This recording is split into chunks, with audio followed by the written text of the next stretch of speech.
Welcome to Northlandia, a place to bring your curiosity because here you will find curiosities. I'm Wyatt Buckner with the Duluth News Tribune, and I will be your guide as we discover the unique and fascinating stories here in the Northland. Here we celebrate the region's distinctive people, places, and history. In this episode, we look into the history of the Snowshoe Priest, who crossed Lake Superior in a canoe and may even one day become a saint. Let's venture forth into Northlandia.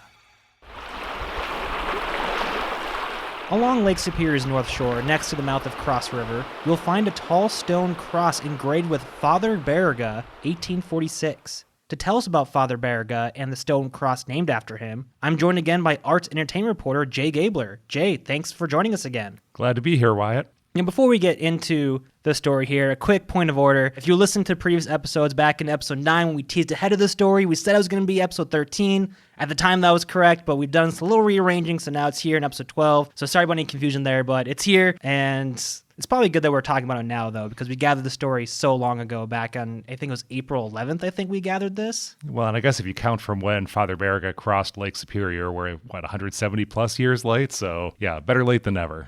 That's very true. With that out of the way, so how did you find this story? I learned about Father Frederic Baraga, who became Bishop Frederic Baraga, through a feature in Lake Superior magazine, pointing out that there are various monuments to Father Baraga across Lake Superior's shore, including one right up on the north shore of Lake Superior in Schroeder, Minnesota. And I learned that he's known as the Snowshoe Priest for his vast perambulations across the Northland. So I was fascinated by this extremely on-brand holy man who once was afoot, so to speak, here in the Northland, and interested in the campaign to make him a saint, which is a whole thing in the Catholic Church. Yeah, so let's talk about our journey up there, because like I mentioned before, we went up there back on April 11th, the same day we gathered the Drury Lane book story. We went all the way to Grand Marais to gather that story, and then on the way back, we took a little detour off the road to go visit the Minnesota Cross in Schroeder. Yeah, this is a good example of a very literal instance of a Northlandia story that involves heading off the beaten path with no rush to return, because this is a spot that you find if you're on Highway 61 driving up or down the North Shore, and there's just a little sign in Schroeder, pointing out that the Baraga Cross is there. And if you turn off at that sign, you'll find a little parking lot right there by the lake shore, and you walk a short path, and there is this granite cross, and it marks the terminus of a perilous journey that Father Baraga and a companion made from Madeline Island in the Apostle Islands across Lake Superior by canoe in the 1840s. We are at Father Baraga's Cross. This was a place that Father Baraga actually came to in 1846. He came from Madeline Island, and he came here to be able to help the Ojibwe. So Cross River is right behind us over here, and he actually came during a mostly very perilous storm. It is not wise to cross Lake Superior at all and to take it from Madeline Island to this direction. He decided to do it because he was in need of being able to meet up with the Ojibwe. And he landed right here at the sandbar. And originally this cross was actually done by him. So it was actually made, he went into the woods after he landed because it was such a perilous journey, and grabbed two trees essentially, cut down two trees, made it in the form of a cross, specifically so that the Ojibwe would know that he arrived, and he arrived safely to the region. That was the voice of Heidi Swalv, who's the creator of FatherBaraga.org, one of many sites dedicated to Father Baraga and his legacy. She is just fascinated with his life and his history. She's done a lot of research and put together this whole informative website about his story, and she is so devoted to talking about Father Baraga that she actually drove several hours round trip up from her home in the Twin Cities just to talk with us about Father Baraga at this very significant location.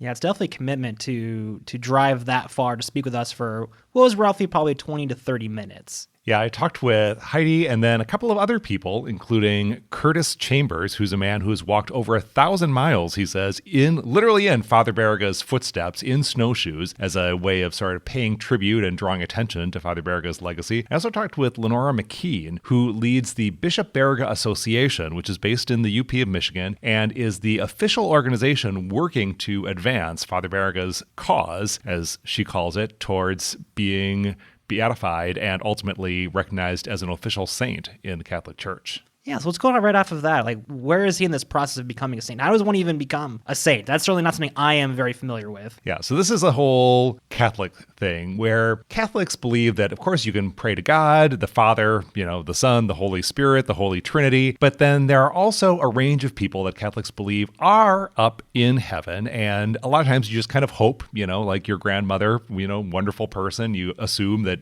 she lived a good life and is up there with God, but the church has a whole system where they can sort of officially say, okay, we're going to actually go on the record and say this person is absolutely in heaven, and that's when they get declared a saint. And you can, actually through some steps leading up to that, you can pray to them in heaven and sort of ask them to put in a good word for you, with the Father and the Son. And basically where Father Baraga is in that process right now is that he's been recognized as venerable. That is, he's been recognized as a person who lived a life of extraordinary virtue and is just like definitely a good person. And what's happening now is that people who resonate with Father Baraga and his story are encouraged to pray to him if they need some help with something. And what needs to happen is that 2 separate miracles, so this is no mean feat, you need to have 2 miracles that are observed and certified through the Bishop Baraga Association and then recognized by the Vatican in Rome. And once you get through those steps, there are a couple of things that happen and there's some paperwork and what have you. But then ultimately what can happen is that the Vatican, that is the Pope, the leader of the Catholic Church, could recognize Father Baraga as a saint,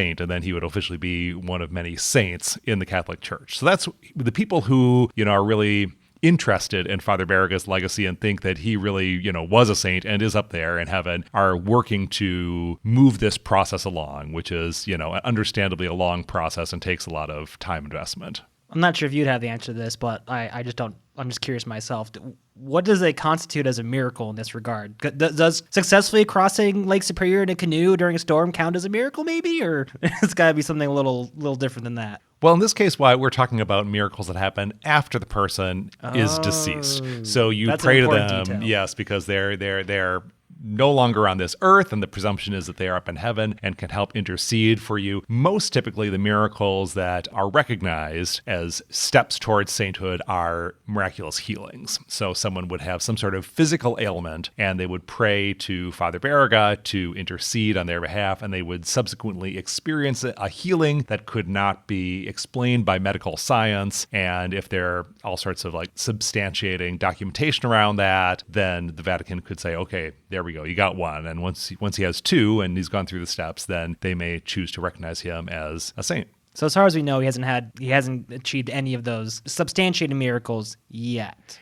Not that have been officially recognized. There was one that was sent in. The Vatican asked for some more paperwork, and so that one is probably not going to count towards his sainthood, but that doesn't mean, it didn't happen per, the believers. No, but they're going to need a couple more to, get him over the line and turn him into, I'm not sure if he'd be Saint Frederic at that point or Saint Baraga, but that is certainly, would be validation for the people who have studied a lot about Father Baraga and his legacy here in the Northland and would like to see him recognized at that level.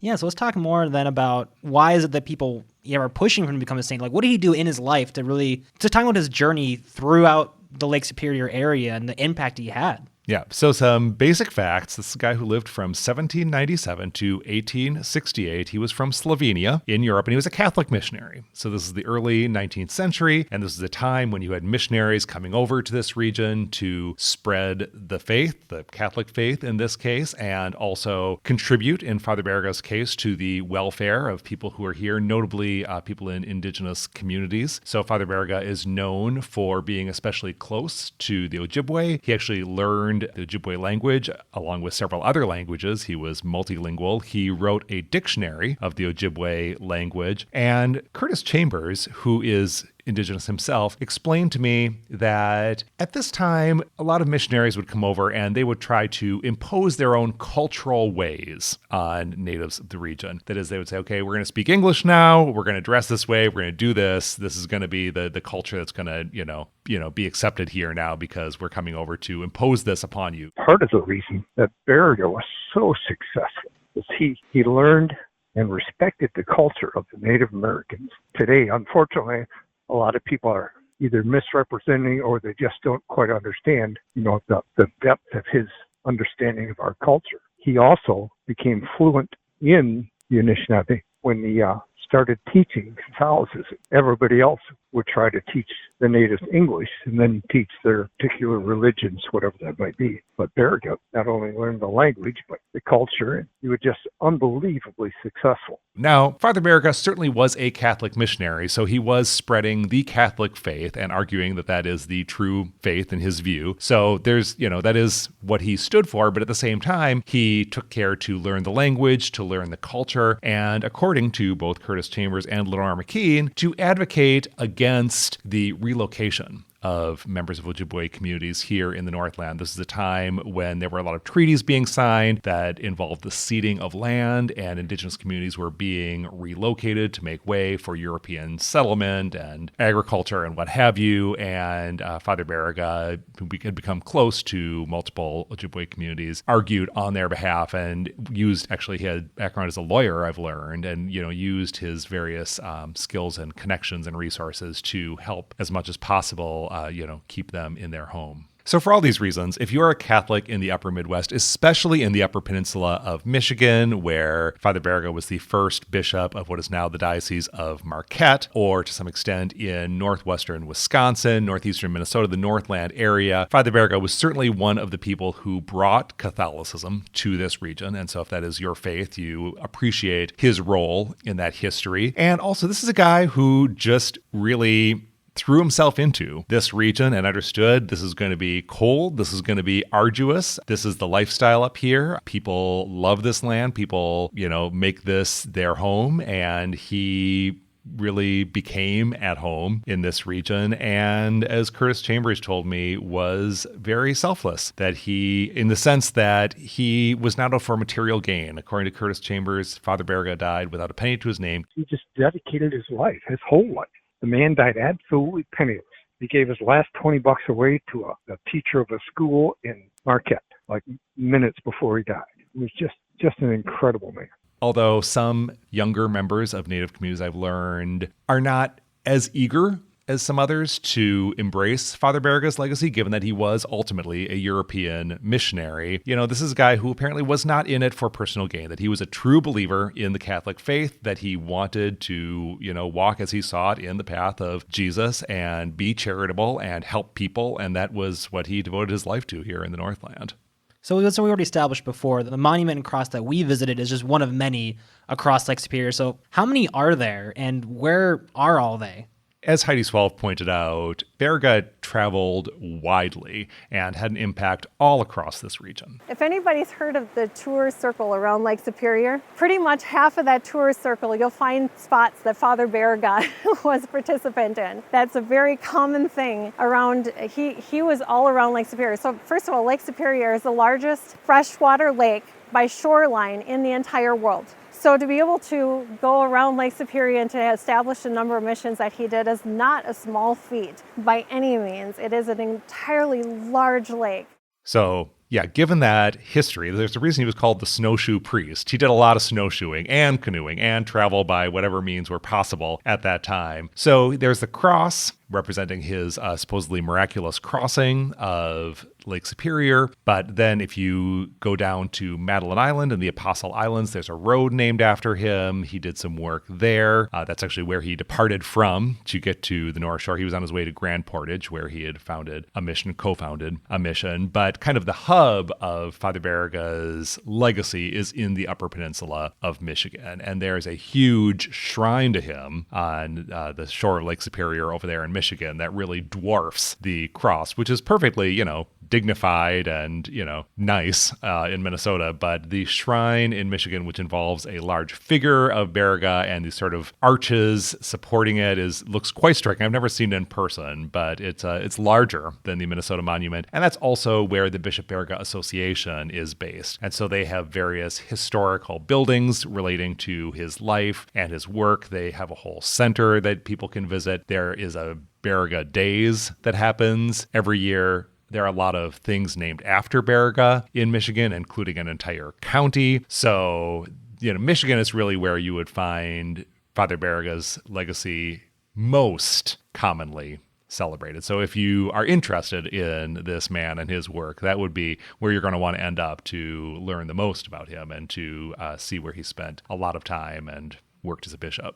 Yeah, I definitely can observe that's true. Because on the Minnesota side of the North Shore, it's almost like our hidden little secret, our cross, which is like one sign that you just might miss as you drive past the North Shore and you're going like up to a state park or Grand Marais, what have you. In Michigan, I actually just recently did a road trip out east, and they definitely have Baraga is definitely more well known in that way. There's a lot more signs for the cross out there. I didn't actually get the drive out there. It was a little bit of an extra like 50-mile detour if I were to do so. But there were signs everywhere. I even thought about it. I kind of wonder how it would have been like to visit that one as well. But there's definitely a lot more signage for that one. Yeah. Well, and I had to ask Curtis Chambers, who's, done so much of the journey that Baraga did during his lifetime. I said, well, I know you spent most of your time snowshoeing around Michigan, but I know you've been up to the North Shore. Any thoughts on your, journey? He says, everybody was very welcoming and he had a great experience and what have you. He pointed out that it is cold on the North Shore of Lake Superior up in Minnesota, even compared to the UP of Michigan. It gets cold enough that you can't breathe.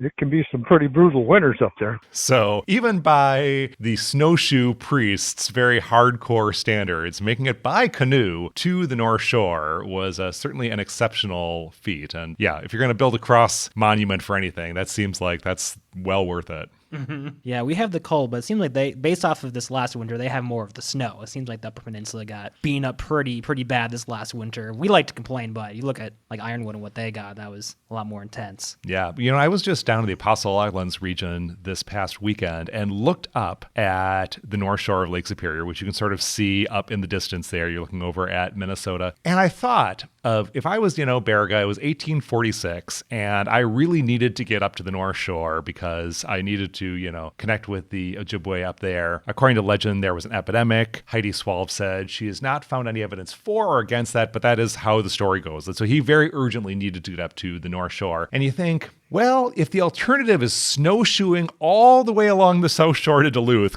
turning the corner and then going all the way up the North Shore to Grand Portage on snowshoes, or you could hop in a canoe and try to cut the corner, I might be tempted. But I probably shouldn't try it because I don't know that I could count on having God on my side the way that supposedly Father Baraga did. Mm-hmm. Well, he had faith to carry him, so. He certainly did.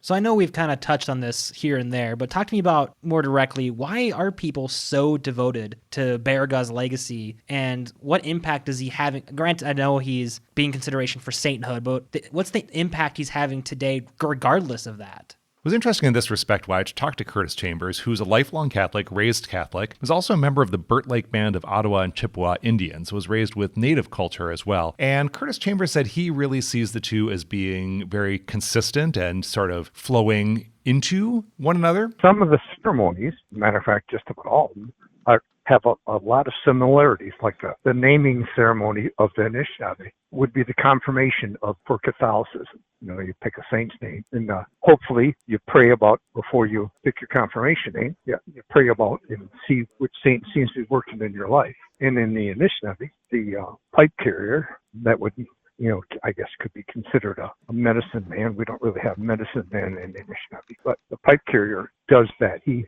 goes into a deep prayer and comes up with a name for you, that will be your spirit name. And then there are spirit guides, which would coincide with your guardian angel. The similarities just go on and on. So to him, it's very coherent, and he is just a great admirer of what Father Baraga did at the time, helping to connect in a positive way, as Curtis Chambers describes it, the European world, people who are coming to this region as colonizers, and the Native communities that were here and had been here, of course, for a very, very, very long time. And so this is a time when Catholics are really looking at their history and examining the relationships of the Catholic Church and Catholic communities to other communities of faith and communities of culture around the world. And Pope Francis is doing some work to try to heal some divisions that have come about over the centuries. It was absolutely an incredible moment when Pope Francis put out there that he wanted to work with the indigenous populations towards healing and reconciliation. There was nothing more powerful than being able to see the native pipes in the Vatican, to be able to have them pray in their traditional way,